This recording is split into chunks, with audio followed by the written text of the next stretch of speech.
In our last example, we're going to talk about closing entries. So also part of the revenue recognition and the matching principle require that we keep revenue and expenses within the period which they occur.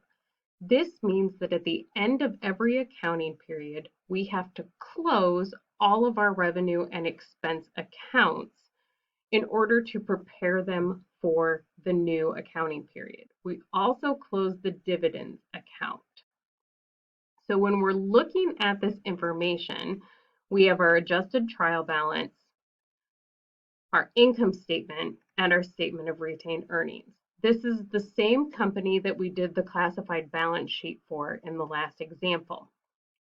In our closing entries, we are only going to close revenues and expenses. So these are our income statement accounts. We also close dividends. When we're preparing our closing entries, we're going to have our account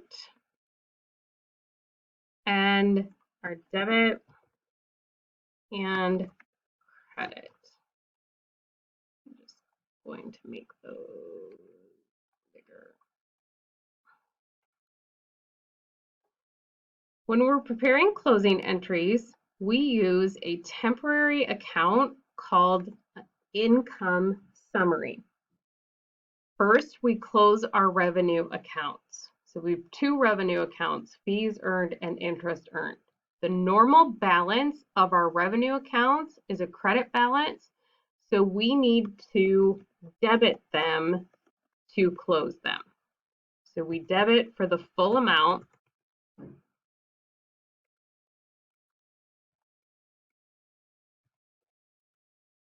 And we credit income summary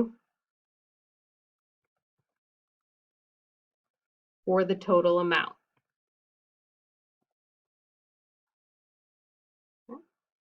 So that is our first closing entry. The second closing entry is that we need to close all of our expense accounts. We will do a compound journal entry where we close them all at the exact same time. So because expense accounts have a normal debit balance, we are going to credit all of our expense accounts. We will debit income summary.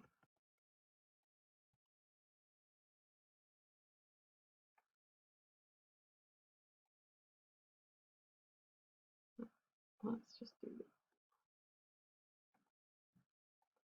So we will credit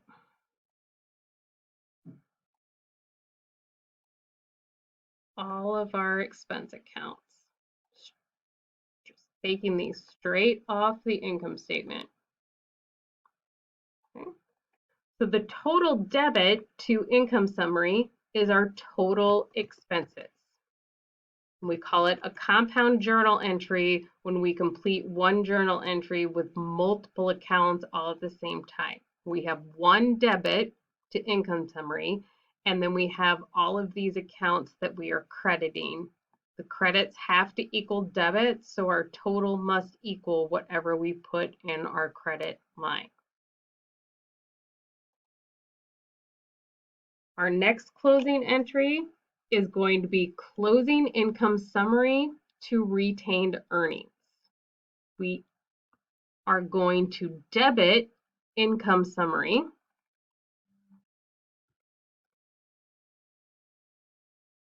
and we're going to credit retained earnings.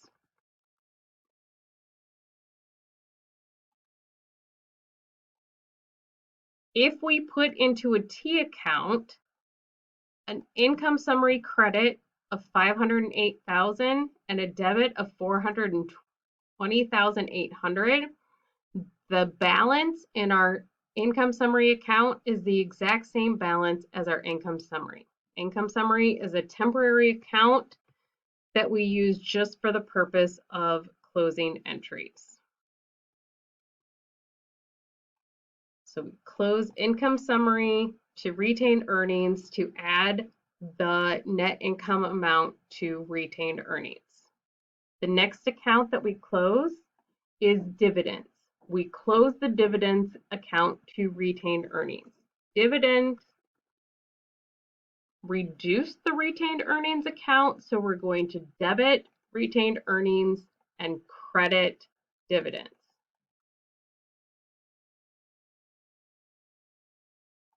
We get our dividends amount off of the trial balance, $46,000.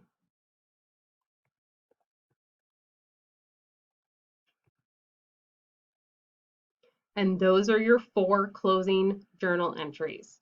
The first entry to close the revenue accounts, the second entry to close all of the expense accounts to zero them out for the next period. The third closing entry is to close the income summary account to retained earnings, and the fourth is to close dividends to retained earnings.